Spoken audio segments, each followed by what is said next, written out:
Instagram அப்படிங்கிற சமூக வலைதளம்னா ரொம்ப பிரபலமான ஒன்று. பையன் பொண்ணு வேஷம் போட்டு ஏதோ போயிட்டு ஏதோ ஆஃபீஸ் வீட்டில் ஏதோ கோயம்புத்தூர் மாப்பிள்ள அப்படின்னு சொல்லிட்டு ஏதோ பிரச்சனை போயிட்டு இருக்கு. இந்த அமெரிக்கன் ஃபன்னி வீடியோஸ், இந்த மாதிரி வீடியோஸ் எல்லாம் நீங்கள் உங்கள் வீட்டில் ஏதாவது ஃபன்னியாக இருந்ததுன்னா அந்த வீடியோஸை எடுத்து எங்களுக்கு அனுப்புங்க அப்படின்னு ஒரு தொலைக்காட்சி நிகழ்ச்சியாக நடத்திட்டு இருந்தாங்க. அதுதான் வந்து இது இந்த கூத்துக்கு எல்லாத்துக்கும் ஆரம்பமே. அதுவே அந்த கோயம்புத்தூர் மாப்பிள்ள அந்த ஹாப்பி ஸ்ட்ரீட்னு கோயம்புத்தூர்ல நடந்திருக்கு. ஆண்கள் பெண்கள் வந்து உற்சாக மிகுதியில் ஏதாவது கசம்சன் ஏதாவது ரசபாசமாக ஆயிடக்கூடாது அப்படின்னு சொல்லி காவல்துறை வந்து தெளிவாக முடிவு பண்ணி ஆண்களுக்கு தனி ஒரு பகுதியாகவும் பெண்களை தனியாக ஒரு பகுதியாகவும் பிரிச்சு விட்டுருக்காங்க. இந்த நாய் என்ன பண்ணியிருக்கு, பொம்பளை மாதிரி ட்ரெஸ் பண்ணிட்டு உள்ள போயிடும். இந்த பைத்தியகாரத்தனங்கள், அதாவது இது இங்கே தான் இந்த மாதிரி இருக்கான்னு கேட்டால் இங்கே மட்டும் இல்லை, ஃபாரின்லேயும் இருக்காங்க இதே மாதிரி. இந்த பைத்தியகாரத்தனம்லாம் பண்ணுறதுக்கு முக்கிய காரணமே அட்டென்ஷன் சீக்கிங் தான். இன்னைக்கு இருக்கக்கூடிய இந்த ஊடகங்களோட தாக்கத்துலன்னு பார்த்தோன்னா எல்லோரும் ஏதாவது ஒரு நாள் வைரல் ஆயிடுவாங்க.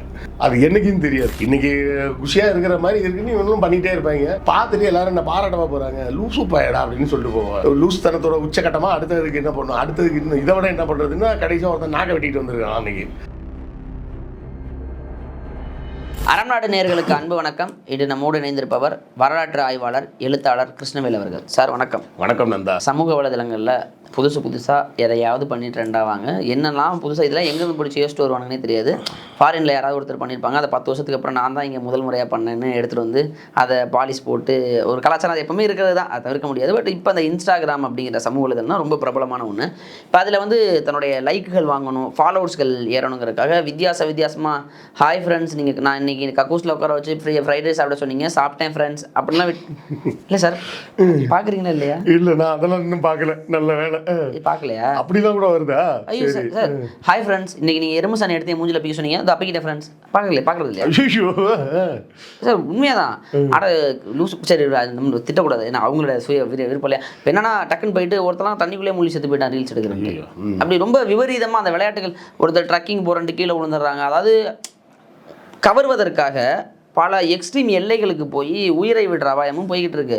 கோமாளிகளாக மாறி நம்ம என்ன பண்ணுறோன்னே தெரியாமல் பண்ணுறதும் போயிட்டுருக்கு.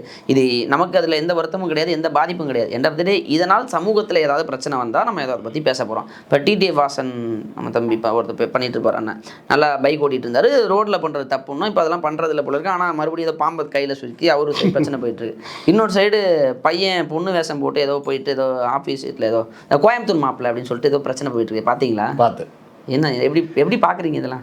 அதாவதுங்க, இதெல்லாம் வந்து இன்ஸ்டாகிராமில் தான் பார்க்குறேன்னு சொல்லிடுறாங்க. கடைசியில் ஆரம்பத்தில் பார்த்தீங்கன்னா அமெரிக்காவில் ஒன்று ஆரம்பித்தாங்க, அது அமெரிக்கன் ஃபன்னி வீடியோஸ் அப்படின்னு. அப்போ அது வந்து ஒரு தொலைக்காட்சி நிகழ்ச்சியாகவே வரும்.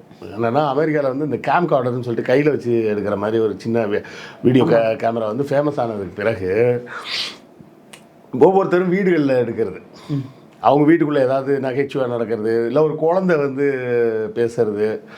நான் கூட ஒரு வீடியோ பார்த்துருக்கிறேன், ஒரு வயசு குழந்தை, அது பேச்சே வரல, அவங்க அம்மாவுக்கு பதில் சொல்லிக்கிட்டே இருக்குது. அது ஒரு நிமிஷத்துக்கு விடாமல் பேசுது அது, ஆனால் பேச்சே வரல. இந்த மாதிரி வீடியோஸ் எல்லாம் நீங்கள் உங்கள் வீட்டில் ஏதாவது ஃபன்னியாக இருந்ததுன்னா அந்த வீடியோஸை எடுத்து எங்களுக்கு அனுப்புங்க அப்படின்னு ஒரு தொலைக்காட்சி நிகழ்ச்சியாக நடத்திக்கிட்டு இருந்தாங்க, இந்த அமெரிக்கன் ஃபன்னி வீடியோஸ்னு.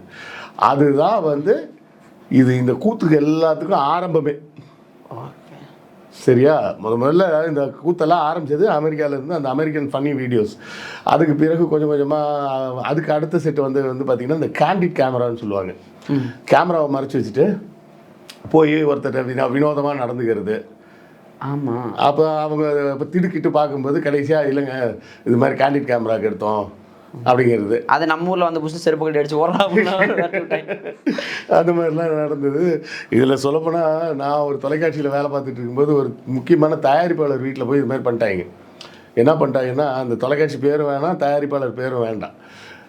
இவன் வந்து நம்ம எங்கள் சேனலில் வேலை பார்க்குற ஒரு பையன் வந்து இது மாதிரி நாங்கள் ப்ராங்க் பண்ணுறோம், உங்கள் வீட்டில் வந்து பண்ணவா அப்படின்னு கேட்டிருக்கேன். சரி மச்சான் இவன் வந்துரு அப்படின்னு இவன் சொல்ல, இவங்க எல்லாம் கேமரா சைவிதமாக போய் கேமரா செட் பண்ணிட்டு ஒளிஞ்சு இருந்து செட் பண்ணிக்கிட்டு போய் கதை தட்டியிருக்காங்க. தட்டினோடனே வாங்க தம்பி வாங்க அப்படின்னு சொல்லி கூட ஆரம்பித்தாங்க மொத்த வீட்டில் இருந்து எல்லாரும். ஏன்னா இவன் அடக்க முடியாமல் எல்லாத்தையும் சொல்லிட்டான். அப்புறம் என்னத்தை ப்ராங்க் பண்ணுறது அப்படின்னு சொல்லிட்டு, சரி பக்கத்து வீட்டில் இருக்கிறது என் ஃப்ரெண்டு தான், அங்கே வேணால் எதாவது பண்ணுவோம் அப்படின்னு இருக்காங்க.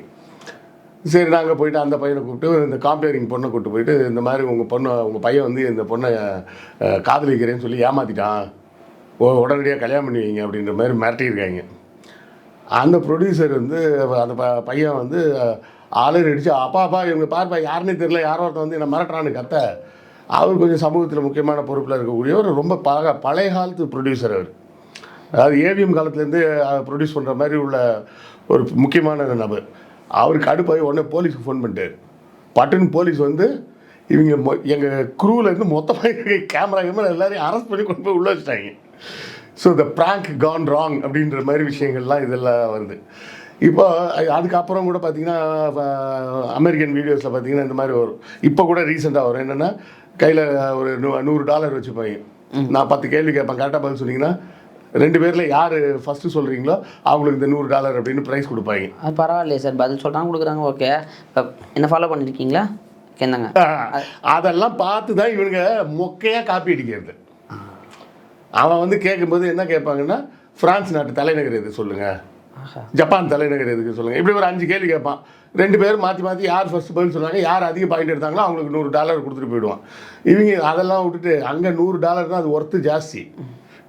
$100 வந்து இங்கே நம்ம ஊரில் 8000 ரூபாய்க்கு பொருள் வாங்கலாம். இல்லை இங்கே மட்டும் இல்லை, அங்கேயே நம்ம ஊர் மதிப்புக்கு 8000 ரூபாய்க்குள்ள மதிப்புள்ள ஒரு பொருளே வாங்க முடியும். நீங்கள் இங்கே நான் 100 ரூபா தரேன், எங்கள் சேனலில் ஃபாலோ பண்ணியா? அதுவே அந்த கோயம்புத்தூர் மாப்பிள்ள அந்த ஹாப்பி ஸ்ட்ரீட்டுன்னு கோயம்புத்தூரில் நடந்திருக்கு. இங்கே நம்ம ஊர்லேயும் அடிக்கடி நடத்துகிறாங்க இப்போல்லாம்.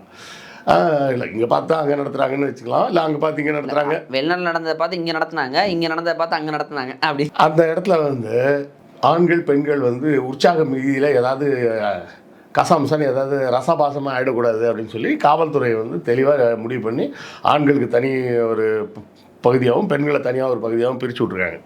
இந்த நாய் என்ன பண்ணியிருக்கு, பொம்பளை மாதிரி ட்ரெஸ் பண்ணிட்டு உள்ளே போயிருக்கான். ஆமாம், வெளியே போட்டுட்டு இருந்தப்பல அதனால் அப்படியே உள்ளே போயிட்டு செல்ஃபி எடுத்து பொம்பளை மாதிரி ட்ரெஸ் பண்ணிவிட்டு உள்ளே போயிருக்கிறான். பொம்பளை ட்ரெஸ் பண்ணிய ஜாக்கெட் போட்டியானா ஜாக்கெட்டும் போடல, வெறும் புடவை கட்டிட்டு போயிருக்கான்.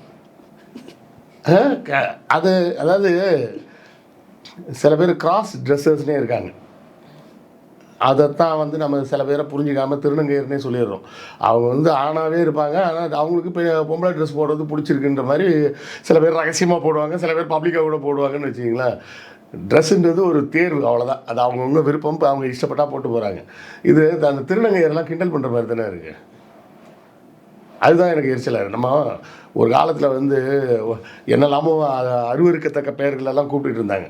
அப்புறம் தான் கலைஞர் வந்து இதெல்லாம் சரியாக இல்லை அப்படின்னு சொல்லி அதுக்கு பேரை மாற்றி திருநங்கையர் அப்படின்னு ஒரு பேரை மாற்றி அதுக்கப்புறம் அதுக்கு ஒரு நல வாரியம்னு ஒன்று ஆரம்பித்து பல விஷயங்களை செஞ்சு அவங்கள சமுதாயத்தில் உள்ளே கொண்டு வரணும், இன்க்ளூசிவாக கொண்டு வரணும். இப்போ இதெல்லாம் அந்த பையனுக்கு தெரிஞ்சிருக்கணும்ல, பாவம் அதெல்லாம் அவனுக்கு தெரிஞ்சிருக்கணும். அதுதான் சொல்லுங்கள், இதெல்லாம் லூஸுங்க.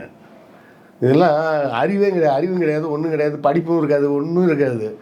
அதாவது நீங்கள் பார்த்துருப்பீங்க, சில காலேஜ் பசங்கள்லாம் பார்த்தீங்கன்னா பார்த்தா நமக்கே பயம் வர்ற மாதிரி ஒரு ஹேர் கட்டிங்லாம் பண்ணி அப்படி பல கலர்லாம் அடிச்சு வந்திருப்பாங்க. ஏன் அதெல்லாம் பண்ணுறாங்க? Attention seeking. ஆமாம், ஏன்னா காலேஜில் அவனை யாருமே கண்டுக்க மாட்டாங்க. படித்தேன்னா கண்டுப்பாங்க. இல்லை உனக்கு ஒரு கராத்தே தெரியும், இல்லை ஒரு சிலம்பாட்டம் தெரியும், சிலம்பு சுத்த தெரியும், ஒரு டான்ஸ் ஆட தெரியும், பாட்டு பாட தெரியும், இந்த மாதிரி ஏதாவது ஒரு திறமை இருந்ததுன்னா, படிப்பு வரலனா கூட வேறு ஏதாவது ஒரு திறமை இருந்ததுன்னா கூட கல்லூரியில் அதுக்குன்னு ஒரு டிபார்ட்மெண்ட் இருக்கும். கல்ச்சுரல் டிபார்ட்மெண்ட்டில் கல்ச்சுரல்ஸ்லாம் அந்த பையனை கூப்பிடியா, எழுத்து போட்டியா இந்த பையனை கூப்பிடு, பேச்சு போட்டியா அந்த பையனை கூப்பிடு, இந்த டான்ஸுனா இந்த பையனை கூப்பிடு. இப்போ என்ன காலேஜே என்ன கூப்பிட்றாங்கன்னு தெரியும்ல. நான்லாம் சில பிரின்சிபல்கிட்ட கேட்டேன், அதிக ஃபாலோவர்ஸ் வச்சுருக்கியா ஒடியா அப்படின்னு சொல்லி அவங்களும் கேட்குறாங்க. பசங்களை அதிக ஃபாலோவர்ஸ் வச்சுருந்தா நம்மளை கூப்பிடுவாங்க அப்படின்னு அவங்களுக்கும் ஒரு இது ஒரு வகையான டேலண்ட் போல இருக்குது. இல்லை, இது டேலண்ட்டு கிடையாதுமா, இது அட்டென்ஷன் சீக்கிங். டேலண்ட்டுன்றது வேறு. இப்போது எனக்கு தெரிஞ்சு நான் காலேஜ் படிக்கிறப்போ ஒரு பையன், பக்கத்தில் இன்னொரு காலேஜை சேர்ந்த ஒரு பையன் ரங்கோலி அப்படி போடுவாங்கம்மா. ரங்கோலி அந்த பையன் போடுற மாதிரி அந்த பையன் கலந்துக்கும் போது பொண்ணுங்களை தோக்கடிச்சு அவன் ஜெயிப்பான். ரங்கோலியில் அந்த கலர் பொடி தூவுறது ஒரே ஈவனாக தூவுறதுக்கு இந்த டீ வடிகட்டி இருக்குல்ல, அதை யூஸ் பண்ணி போடுவான் அவன். அதை வச்சு போட முடியுன்றதே எனக்கு அது அப்போல்லாம் தெரியாது. நான் சொல்கிறது 87, 88 அந்த காலகட்டத்தில் சொல்கிறேன். அப்போது ஆம்பளைக்கு தான் இந்த திறமை, பொம்பளைக்கு தான் இந்த திறமைலாம் கிடையாது. யாருக்கு வேணால் எந்த திறமை வேணால் இருக்கும். சரியா? எனக்கு தெரிஞ்சு அம்பாசுந்தரத்தில் ஒரு காலேஜில் ஒரு பொண்ணு வந்து சிலம்பு சுற்றுனா அப்படி சுற்றும். அந்த நாங்கள் கல்ச்சுரல்ஸ் போனோம்னா நீங்கள் என்ன பண்ணுவீங்க அப்படின்னு என்ன கேட்காதீங்க, நான் வேடிக்கை பார்க்க தான் போவேன், எனக்கு வேறு ஒன்றும் தெரியாது. சரியா? ஓப்பனாக நம்ம சொல்லிடுவோம். நமக்கு அந்த திறமை இருந்துச்சுன்னா கதையெல்லாம் விடக்கூடாது. யார் என்ன வருங்காலத்தில் தெரியவா போகிறது அப்படின்லாம் நம்ம கதை விட வேண்டாம். பசங்க வேடிக்கை நான் கராத்தில் க்ரீன் பெல்ட் வாங்கினேன்னு சொல்லுவேன், நான் ரெட் பெல்ட் எல்லா பெல்ட்டும் வாங்கினேன்னு சொல்லுவேன். யாருக்கு தெரியும்? யாருக்கு தெரிய போகுது? அந்த மாதிரிலாம் சொல்லக்கூடாது. நாங்கள் போவோம், வேடிக்கை பார்க்க போவோம். சரியா? அவ்வளோதான். நான் கொஞ்சம் படம் வரைவேன், ஆனால் ஒரு நாளும் ஜெயிச்சது கிடையாது. போய் கலந்துப்போம். சரி, நான் ரொம்ப நன்றி தம்பி, போயிட்டு வாங்கன்னுவாங்க, அதோட வந்துடுவோம். ஸோ அப்போ அந்த மாதிரி எத்தனையோ திறமைகள் உள்ளவங்கெல்லாம் இருக்கிறாங்க. இந்த பசங்கள்லாம் யாருன்னா படிப்புலேயும் கிடையாது. படிப்பில் திறமை இருந்ததுனால ஆட்டோமேட்டிக்காக பேச்சு போட்டி, எழுத்து போட்டின்னு கூட்டு போயிடுவாங்க, கட்டுரை போட்டின்னு. மற்ற திறமை இருந்தால் அதுவும் கூட்டு போவாங்க. அந்த ரெகக்னைசேஷன், அதாவது ஒவ்வொரு மனிதனும் எதற்கு இயங்குகிறான்னா, தன்னை யாராவது அங்கீகரிக்க மாட்டாங்களா, தன்னை யாராவது பாராட்ட மாட்டாங்களா அப்படின்னு பிறந்த குழந்தையிலேருந்து ஆசைப்படும். ஒரு வயசு குழந்தை பாருங்க, புது ட்ரெஸ் போட்டுக்கிட்டா அப்படின்னு தட்டி காட்டும். நம்ம வந்து பார்த்து சொல்லணும், சூப்பராக இருக்கு அப்படின்னா சிரிச்சுட்டு போவோம். அந்த ரெகக்னைசேஷன் எப்போவுமே மனிதனுக்கு தேவை. அப்போ உனக்கு எந்த திறமையுமே இல்லைன்றப்ப என்ன பண்ண ஆரம்பிச்சிடுறாங்க, லூஸ் மாதிரி பண்ண ஆரம்பிச்சிடுறாங்க. பாய்ஸ் படத்தில் அம்மனகுண்டியா ஓடினானே, அது மாதிரி தான் இன்னொருத்தனும் பண்ணலைன்னு நினைக்கிறேன். இல்லை ஏற்கனவே பண்ணிட்டாங்க சார்ன்னு சொல்லாதீங்க, எனக்கு தெரியல. அதையும் பண்ணாங்க, பட் இதுக்கு இந்த ரீசனுக்காக பண்ணல, வேற ஒன்றுக்காக பண்ணாங்க. நீங்கள் பதற ஒருத்தன் தற்கொலை பண்ணிக்க போகிறேன் லைவ்ல அப்படின்னு போட்ட ஒரு வீடியோலாம் வந்தது அப்படின்னு சொன்னாங்க. அது வேற பிரச்சனை. இது அவர் வந்து மன உளைச்சல்ல ஒய்ஃப் பிரச்சனை. இது வந்து இந்த சைடு அது மாதிரிலாம் பண்ணியிருக்காங்க, மிரட்டுறாங்க. அதான் சார், ஃபாலோவர்ஸ் வேணும், லைக் வேணும், நான் தான் ட்ரெண்டிங்கில் இருக்கணும் அப்படிங்கிறதுக்காக ஒரு எல்லை மீறுறாங்கல்ல. அதாவது கோமாளித்தனம் பண்ணுறாங்க. கோமாளித்தனம். இப்போ டிடிஎஃப் வாசனையாவது எடுத்துங்க, அவன் வந்து ரூல்ஸை பிரேக் பண்ணான். ஆமாம், அவ்வளோதான். அதாவது பைக்கை வந்து இப்போ இந்த ஸ்பீடுக்கு மேலே ஓட்டக்கூடாது, கார் இந்த ஸ்பீடுக்கு மேலே ஓட்டக்கூடாதுன்னு சொல்லும்போது அதை தாண்டி அவன் ஓட்டினா அது வந்து விதி மீறல் தானே தவிர அவன் அட்லீஸ்ட் அவன்கிட்ட பைக் ஓட்டுற திறமையாவது இருந்தது. உளுந்து 4 வாட்டி கையை காலை உடச்சிக்கிட்டாலும் ஓட்டுறது ஏதாவது ஒரு திறமை இருந்ததுன்னு வச்சுக்கலாமா? இப்போ என்னெல்லாம் எடுத்துக்கிட்டிங்கன்னா இந்த ஜெயின்ட் வீல்லாம் சொல்லுவாங்கல்ல, அதில் கூட உட்கார மாட்டேன். எனக்கு பயமாக இருக்கும். எனக்கு ரொம்ப அல்பத்தனமான விஷயங்களுக்கெல்லாம் பயமாக இருக்கும். நாயை பார்த்தா எனக்கு பயமாக இருக்கும். ஸோ இன்னைக்கு இருக்கக்கூடிய இந்த ஊடகங்களோட தாக்கத்தில்னு பார்த்தோன்னா எல்லோரும் ஏதாவது ஒரு நாள் வைரல் ஆகிடுவாங்க. அது என்றைக்குன்னு தெரியாது. நந்தா ஏதோ ஒன்று பண்ணி அந்த வீடியோ திடீர்னு வேர்ல்டு ஃபுல்லாக வைரலானா கூட ஆகிடும் ஒரு நாள். ஏதோ ஒன்றெலாம் பண்ண வேணாம் சார், பைத்தியகாரத்தனமாக ஏதாவது பண்ண வைரல் ஆகலாம், அவ்வளோதான், வேற என்ன. இல்லை, அதைத்தான் சொல்ல வரேன். இந்த பைத்தியகாரத்தனங்கள், அதாவது இது இங்கே தான் இந்த மாதிரி இருக்கான்னு கேட்டால் இங்கே மட்டும் இல்லை, ஃபாரின்லேயும் இருக்காங்க இதே மாதிரி. நீங்கள் பார்த்துருப்பீங்க, உடம்புல ஒரு இடம் விடாமல் பச்சை குத்திருப்பாங்க. ஒருத்தன் மூக்கறுத்து நாக்கறுத்து பண்ண மாதிரி. ஆமாம், ஒருத்தன் பார்த்தா மாதிரி ஏலியன் லுக்கு நாக்கை 2ஆக வெட்டிக்கிட்டேன்னு. இந்த பைத்தியகாரத்தனம்லாம் பண்ணுறதுக்கு முக்கிய காரணமே அட்டென்ஷன் சீக்கிங் தான். எப்படியாவது எல்லாரும் என்னை திரும்பி பார்க்க வைக்கணும். இந்த பொண்ணுங்க நாக்கில் ஓட்டை போட்டு கம்மல் போட்டிருப்பாங்க. அதெல்லாம் நீங்கள் கேட்டிங்கன்னா எங்கள் உடல் எங்கள் உரிமை, நீங்கள் யார் அப்படி இருக்குது. உண்மை அதுதாங்க. அவங்க சொல்கிறது அவங்க எங்கள் உரிமைன்னு சொல்லிப்பாங்க. ஆனால் உண்மை என்ன, அவர்கள் வீட்டில் சரியாக வளர்க்கப்படலை. அதுதான் விஷயம். உண்மையிலே என்னென்னா, வீட்டில் நீங்கள் குழந்தைங்கள வளர்க்குறவங்க ஒழுங்காக வளர்த்துருந்தாங்கன்னா, அதாவது கொடுக்க வேண்டிய அட்டென்ஷனை கொடுத்து வளர்த்துருந்தாங்கன்னா இந்த மாதிரி அட்டென்ஷன் சீக்கிங்க்கு போக மாட்டாங்க. அப்போ அவங்கள பார்த்து நான் ஆக்சுவலாக பரிதாபம் படுறேன். கேலி கூட பண்ணணும்னு எனக்கு தோண மாட்டேங்குது. பரிதாபமாக இருக்குது. அவன் வீட்லேயும் யாரும் அவனை கண்டுக்கலை, ஸ்கூலுக்கு போனால் ஸ்கூல்லேயும் யாரும் அவனை கண்டுக்கலை, காலேஜுக்கு போனால் காலேஜ்லேயும் யாரும் அவனை கண்டுக்கலை. அப்போ என்ன ஆகுது, அவனுக்கு விரக்தியின் உச்சக்கட்டத்துக்கு போய் ஏதாவது ஒன்று பண்ணி நம்மளை எல்லாரும் திரும்பி பார்க்க வைப்போம். அந்த ரேஞ்சுக்கு போய் தான் கடைசியில், அதான் அன்றைக்கி கூட தம்பி ஒருத்தர் சொல்லிட்டு இருந்தார், இங்கே பாருங்கள் ஃப்ரெண்ட்ஸ், நீங்கள் சொன்னீங்கன்னு கக்கூஸில் உட்காந்து ஃப்ரைட் ரைஸ் சாப்பிட்டேன் அப்படின்னு சொல்லி ஒரு வீடியோ வந்திருக்கு சார் அப்படின்னு சொன்னாப்புல தம்பி.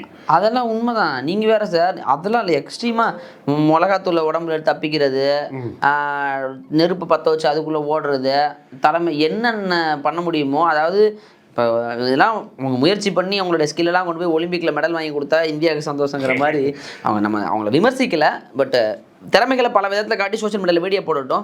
ஒரு கட்டத்தில் அதை தாண்டும் பொழுது தவறான முன்னுதாரணமாகி மற்றவர்களும் என்ன பண்ணுறாங்க, நம்ம இதை பண்ணாலே ஃபாலோவர்ஸ் வந்துடும், நம்ம ரீச் ஆயிடலாம், அப்புறம் அதுக்குன்னு கொலாபரேஷன் கொடுக்குற ஒரு 100 கம்பெனி இருக்காங்க, நம்ம சம்பாதிச்சிடலாம், கோடிகளில் புரளலாம், நான் ஏன் படிக்கணும் அல்லது நான் ஏன் இதெல்லாம் தெரிஞ்சுக்கணுங்கிற ஒரு மென்டாலிட்டிக்கு போயிட்டா, அனைவரும் இந்த சமூக வலைதளங்கிற ஒரு இந்த மென்டாலிட்டிக்குள்ளேயே உள்ளே போயிட்டா. அங்கே தான் ஒரு விஷயம் இருக்குது. நீங்கள் எப்போவுமே பார்த்தீங்கன்னா ஒரு இண்டஸ்ட்ரிக்கு ஒரு பூம் வரும், ஆமாம், அதுக்கப்புறம் செட்டில் ஆகும். இந்த பூம்ன்றது வந்து எப்படி இருக்குன்னா, வரவும் போகிறவங்கலாம் செய்வாங்க. நீங்கள் இந்த வெப்சைட்ஸ்லாம் வந்த புதுசில் பார்த்தீங்கன்னா .com பூம்னே பேர். வர்றவங்க போகிறவங்க எல்லாரும் ஆளுக்கு ஒரு கம்பெனி ஆரம்பித்தாங்க. அதுக்கப்புறம் என்னாச்சு, டவுன் ஆகி அப்புறம் ஒரு லெவலில் செட்டில் ஆகும். இப்போ யூடியூப்ன்றது எப்படி இருக்குன்னா அந்த பூம் ஸ்டேஜில் தான் இருந்துகிட்டு இருக்கு. இன்னும் அது செட்டில் டவுன் ஆகலை. அந்த செட்டில் டவுன் ஆகும்போது பார்த்தீங்கன்னு வச்சிங்களேன், ஸ்டாண்டர்டாக ஒவ்வொரு லாங்குவேஜ்லேயும், அதாவது தமிழ்னா தமிழில் ஒரு தமிழில் இந்த திராவிடம் குறித்து பேசக்கூடிய ஆட்கள் அப்படின்னு ஒரு 10 பேர், திராவிடத்தை எதிர்த்து பேசக்கூடிய ஆட்கள் அப்படின்னு ஒரு 10 பேர், பாட்டு பாடுறதுல ஒரு 10 பேர், இப்படி ஒவ்வொரு டிபார்ட்மெண்ட்டுக்கும் ஒரு 10 பேர்னு செட்டில் ஆகிடும். அதுக்கு மேலே உள்ள யாரும் வந்தாலும் ஓடாதுன்ற மாதிரி ஆகிடும். இதுக்கு பேர் வந்து கேம் தியரின்னு சொல்லுவாங்க. நீங்கள் பீச் பார்த்துருக்கீங்கல்ல, எவ்வளோ பெரிய பீச்சு, எதுக்கு எல்லாரும் ஒரே இடத்துல கடை போடுறீங்க? வரிசையாக ஒரே இடத்துல ஏன் கொண்டு போய் கடை போடுறீங்க? மீன் உங்கள் சிந்தனையில் இது இல்லைன்னா இது அப்படின்னு தோண வைக்கிறது. அப்படி இல்லை, நீங்கள் வேற ஒரு இடத்துல தனியாக கொண்டு போய் கடை போட்டால் ஆள் வராது. இதை வந்து நாஷ்னு ஒருத்தர் இருக்கிறார், ஒரு மேத்தமெட்டிஷியன். அவரை பற்றி பியூட்டிஃபுல் மைண்டுன்னு ஒரு படமே வந்திருக்கு. அவர் நம்பர் தியரின்னு ஒரு விஷயம் சொல்லுவார். அந்த படத்துலேயே ஒரு சீன் வரும். என்ன சீன் தெரியுமா? இவங்க யூனிவர்சிட்டியில் சாயங்காலம் போய் ஒரு 5-6 பேர் வந்து தண்ணி அடிக்கிறதுக்காக ஒரு பாருக்கு போய் உட்காந்துருப்பாங்க. ஒரு 4-5 பொண்ணுங்க மொத்தமாக வரும். இருக்கிறதுல ஒரு பொண்ணு ரொம்ப அழகாக இருக்கும். அப்படியே உட்காந்து யோசிச்சுட்டு இருந்துட்டு அவர் அந்த நாஷ் வந்து என்ன சொல்லுவாருன்னா, இந்த இருக்கிறதுலே ரொம்ப அழகுன்னு நீங்கள்லாம் நினைக்கிறீங்களா, இந்த பொண்ணு மட்டும் தனியாக வீட்டுக்கு போகும் பாரு, அவ கூட யாரும் வரமாட்டான் அப்படிம்பாரு. அதே மாதிரி தான் நடக்கும். என்னென்னா மற்றவன் பூரா என்ன நினைப்பானா, அவன் ரொம்ப அழகாக இருக்கான்னு அவளுக்கே நினைப்பா இருக்கும். நம்ம கூப்பிட்டு வரமாட்டேன்னு சொல்லிட்டேன்னா என்ன பண்ணுறதுன்னு சொல்லிட்டு வேறு கேர்ள்ஸை போய் வரீங்களா டான்ஸ் ஆடுவோன்ட்டு ஒவ்வொருத்தரும் பேர் சேர்த்துட்டு போயிடுவோம். அந்த பொண்ணு மட்டும் தனியாகவே நிற்கும். இது நம்ம ஊர்களே நம்ம பார்த்துருப்போம். அந்த பொண்ணுக்கு என்னப்பா, நல்ல பெரிய பணக்கார வீட்டு பொண்ணு, நல்லா அழகாக இருக்கும்ப்பா, ஆனால் என்னன்னே தெரில மாப்பிள்ளையே அமைய மாட்டேங்குது. ஏன்னா யாரும் பொண்ணு கேட்கவே போயிருக்க மாட்டாங்க. நம்மலாம் சாதாரணமாக இருக்கும், நமக்கெல்லாம் கொடுப்பாங்களா அப்படின்னு கேட்டே போக மாட்டாங்க. இதை வந்து ரிவர்ஸ் தியரியை தான் அவர் நம்பர் தியரி, கேம் தியரின்னு அவர் சொன்னது. அதோட ரீசன் தான் வந்து பார்த்திங்கன்னா, ஒரு குறிப்பிட்ட டைமில் முதல்ல பார்த்திங்கன்னா பீச்சை முதல்ல கடை போடும்போது ஆளுக்கு ஒரு இடத்துல போடுவாங்க. அப்புறம் பார்த்தா ஒரு குறிப்பிட்ட ஏரியாவில் கடை ஓடுதுன்னா அதுக்கு பக்கத்தில் போய் இன்னொருத்தரும் போடுவோம். இப்படியே போட்டு அந்த ஏரியா ஃபுல்லாக கடை போடுற ஏரியாவாக செட் ஆகிடும். இதே போல தான் மீடியாலையும் நடக்கும். ஒரு காலத்தில் சீரியல்னு எடுத்தாங்க. சீரியல்லாம் என்ன போட்டுச்சு, சித்திலாம் எத்தனை வருஷம் ஓடிச்சு. ஒரு சீசனில் சித்தி வந்து கோன்மனேகா கரோர்பதியை தாண்டி போச்சு டிஆர்பி ரேட்டிங். கேபிசி வந்து ஹிந்தியில் வருது, இந்தியா பூரா வருது. சித்தி தமிழில் தமிழ்நாட்டுக்குள்ளே மட்டும் இருக்குது, ஆனால் டிஆர்பி ரேட்டு அதை விட இதுக்கு ஜாஸ்தி. ஆனால் எல்லாம் இப்போ எங்கே வந்து நிற்கிது, கோயம்புத்தூர் மாப்பிள்ள வந்து நிற்கிதா, செட்டில் டவுன் ஆகிடுச்சுல சேட்டலைட் சேனலில். அதே போல தான் இந்த கோமாளிகளும் ஆரம்பத்தில் காசுலாம் வர மாதிரி இருக்கும். அப்புறம் மக்கள் எத்தனை நாள் தான் இந்த கோமாளித்தனத்தையே பார்த்துட்டு இருப்பாங்க. இப்போ நீங்கள் ஹிஸ்ட்ரியை பற்றி பேசிகிட்டே இருக்கீங்கன்னா இந்த ஒரு கட்டத்தில் ஆமாம் இவர் வேறு ஏதாவது சொல்லுவார். அரசியல் பற்றி ஒருத்தர் பேசுகிறாருன்னா இவர் அரசியலில் வேறு ஒரு கோணத்தில் இவருக்கு தெரிஞ்சிருக்கும், அதுக்கு பார்ப்பாங்க. அந்த என்டர்டெயின்மெண்ட் எனக்கு யூஸ்ஃபுல்லாக இருந்தால் நான் பார்ப்பேன். காமெடியாக இருந்தால் எவ்வளோ நேரம் தான் காமெடி பார்க்க முடியும்? இப்போ முன்னாடிலாம் காமெடிக்குன்னு ஒரு சேனல் ஆரம்பிப்பாங்க. சன் டிவியில் கூட ஏதோ ஒரு சேனல் ஒன்று தனியாக சித்திரம், ஆதித்யா சித்திரம், நிறைய ஏதோ எக்ஸ்க்ளூசிவாக வெறும் காமெடி சீனாக போட்டுட்டு இருப்பாங்க. ஆனால் அதெல்லாம் யார் பார்க்குறா இப்போது? அந்த காமெடி சீன்லாம் யூடியூப்பில் இல்லையான்னு யாரும் பார்க்குறது இல்லைல்ல. அதை போலத்தான் இது வந்து இன்றைக்கி குஷியாக இருக்கிற மாதிரி இருக்குன்னு இவங்களும் பண்ணிகிட்டே இருப்பாங்க. பார்த்துட்டு எல்லோரும் என்ன பாராட்டமாக போகிறாங்க, லூசு பாயடா அப்படின்னு சொல்லிட்டு போவாங்க. அதானே நடக்க போகுது. கடைசியாக என்ன சொல்லுவாங்க, லூசு பாயா வேலை இல்லை அவனுக்கு அப்படிம்பாங்க. அப்புறம் கொஞ்சம் காலத்துக்கு அப்புறம் அது பார்க்குறதே விட்டுருவாங்க. அவன் ஏதாவது பண்ணிட்டு இருப்பான் லூஸ் மாதிரின்னு. அப்போ இந்த லூஸ் தனத்தோட உச்சக்கட்டமாக அடுத்ததுக்கு என்ன பண்ணணும், அடுத்ததுக்கு இன்னும் இதை விட என்ன பண்ணுறதுன்னா கடைசியாக ஒருத்தன் நாக்கை வெட்டிட்டு வந்துருக்கான். அன்றைக்கி ஏலியன் மாதிரி நான் லுக்கு, எனக்கு டபுள் நாக்கோட நான் பேச போகிறேன். இது சரி, அதுக்கு மேலே என்ன பண்ணுவேன், வேறு ஏதாவது வெட்டுவாங்க, குஞ்சு வெட்டிப்பியா அப்படி தான் கேட்கணும். இல்லை, எனக்கு தெரிஞ்ச ஒரு எழுத்தாளருங்க ஓப்பனாக ஃபேஸ்புக்லேயே சேலஞ்சு கொடுத்தாரு. அவர் தீவிர ரஜினி ரசிகர். அவர் ரஜினி ரசிகர்னு எல்லாருக்குமே தெரியும். எழுத்தாளர் ப்ளஸ் சாஃப்ட்வேரில் வேலை பார்க்குறவர். அவருக்கு ஃபேஸ்புக்கில் போட்டார், தலைவர் மட்டும் அரசியலுக்கு வரட்டும், நான் குஞ்சை வெட்டிக்கிறேன் அப்படின்னு போட்டிருந்தாரு. அதுக்கப்புறம் அவர் ஓய்வு அறிவித்த உடனே எல்லோரும் போய் இப்போ பாராட்டினாங்க, உங்கள் குஞ்சை காப்பாற்றின தலைவர் வாழ்க்கை அப்படின்னு. இல்லை, அதான் கேட்குறேன். அப்போ அதுக்கு அடுத்த கட்டத்துக்கு எங்கே போவ நீ? இல்லை ஒரு பொது மேடையில் பேசும்போது நீங்கள் ஒரு எழுத்தாளர் இப்படிலாம் பேசலாமா அப்படின்னு கேட்டிங்கன்னா இதை விட கடுமையாக எப்படி சொல்கிறதுன்னு எனக்கு தெரியல. இதை விட கடுமையாக எப்படி சொல்கிறதுன்னு தெரியலன்ற. இவ்வளோ கடுமையாக சொன்னாலாவது மக்களுக்கு புரியுதான்னு பார்ப்போம். இவனுங்க செய்கிறதுனால இவங்களால யாருக்கு பிரயோஜனம்? யாருக்குமே பிரயோஜனம் கிடையாது. இந்த டிடிஎஃப் வாசன் வந்து எங்கேயோ போய் ஓட்டுறதுக்கு போல அந்த ரேஸில் போய் ஓட்ட வேண்டியதுன்னு உனக்கு அதுதான் பிடிச்சிருக்குன்னா அந்த ரேஸில் போய் ஓட்ட வேண்டியதுன்னு உன் திறமைக்கும் திறமை அதை உலகமே கொண்டாடுமே. அப்போ பைத்தியகாரத்தனமாக பண்ணுறது பூரா என்னது அட்டென்ஷன் சீக்கிங். சார் இப்போ சார் இந்த ஹாப்பி ஸ்ட்ரீட்டுக்குள்ளே போயிட்டு பெண்களோட வீடியோ எடுக்கும்போது அங்கே ஒரு அசௌகரியமாக ஃபீல் பண்ணுற ஒரு லேடியுமே கூட அந்த வீடியோ காட்சிகளில் வராங்க. போலீஸ் வந்தோன்னே ஏன் ஓடுறீங்க, இருக்க வேண்டியதானே அப்படி சொல்லிட்டு விமர்சனம் பண்ணி வீடியோ போடுறாங்க. அதற்கு பிறகு தான் இன்னும் வைரல் ஆகுது. திருநங்கைகள் குறித்து தவறாக பேசினதாக அது ஒரு நம்ம அந்த மாதிரியான வார்த்தைகளை கொடுத்து அவங்களை கூப்பிடக்கூடாதுன்னு சொல்லும்பொழுது அதை குறித்து எடுத்து அதை வீடியோ போடுறது. இப்போ வயசான ஒரு பாட்டிக்கிட்ட போயிட்டு இந்த ஒரு காலத்தில் டோலக்பூருக்கு வழி தெரியுமான்னு கேட்ட கதையா அந்த பாட்டிகிட்ட போயிட்டு தளபதி விஜய் வீடு உங்களுக்கு தெரியுமா அப்படின்னு சொல்லி கோயம்புத்தூர் இருந்து தளபதி அப்போ நிச்சயமாக அது வராது தெரியும். உங்களுக்கு வீடியோ வேணுங்கிறதற்காக ஒரு தெரியாத ஒரு நபரை இப்போ நீங்கள் ஒன்று பண்ணி போடுங்க, உங்களுக்கு தப்பு இல்லை. இன்னொருத்தரை உள்ளே இன்வால்வ் பண்ணுறீங்களா வீடியோவில், அவங்களுடைய அனுமதி இல்லாமல் அவங்களே வீடியோ எடுத்து அதை நீங்கள் போடுறீங்க. அவங்களுடைய ஏழ்மையை ஒரு அவங்க படிப்பறிவு இல்லாத இருக்காங்க, அவங்க படிக்கலைங்கிறதுனால தான் அவங்க பிள்ளைங்களை படிக்க வச்சுருக்காங்க. அவங்களுடைய அந்த தெரியாத தன்மை இருக்கு இல்லையா, அதை கொண்டு வந்து வீடியோக்களை மாற்றுறாங்கல்ல. இதை எப்படி பார்க்க அந்த பையன் போட்டிருந்தேன் எனக்கு அதில் தான் ஒரு கோவம். கேட்டிங்கன்னா பிராங்க் வெண்ட் ராங் அப்படின்னு சொல்லி யூடியூப்பில் பாருங்கள், நிறைய வீடியோஸ் வரும்.